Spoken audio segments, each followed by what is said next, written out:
I want to show you another stabilizing technique. So here's my little dart that I want to sew.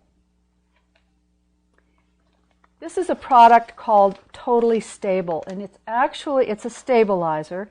It's actually a fusible.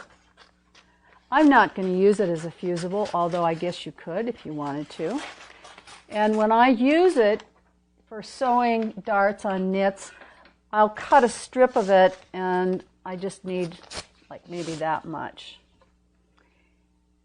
Now, the problem that you can encounter if you are just going to sew this little pretty thin dart is, one, it'll stretch as you sew it, and as you get to the end of the dart, if the fabric is light, the machine can actually pull the fabric right down into the hole in the throat plate. So what I do is I put my pins in like so. So I put the pins right in on that line I've marked, double check, yep, they're lining up with the back side. Sometimes if the knit is really flimsy, I'll go over to the ironing board and I'll fuse it at this point. But here, that doesn't seem like I need to do it. So I'm just going to use the more matte side. I learned to sew a dart from Sandra Betsina, and it changed that one little aspect of my sewing. So let me pass on what she taught me. She said, you always draw a straight line with your eye to the end of the dart. Okay, now I'm doing that. I'm going to put my needle in the down position here. What is happening here is the fabric is kind of bunching up. So I'll get out a pin, see, and I can smooth that fabric in.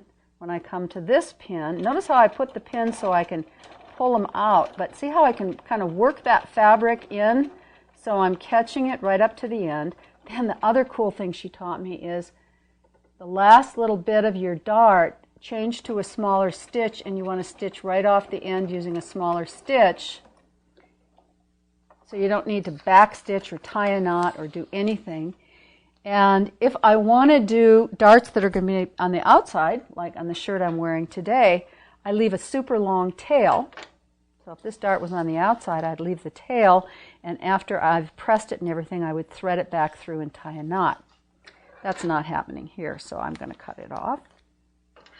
And then you need to get rid of the paper. So that's easy too. Just kind of crack it. And the paper is soft. If a little bit stays in there, it's not the end of the world. Okay, so there I've got a nicely done dart, and I'm ready to go prep.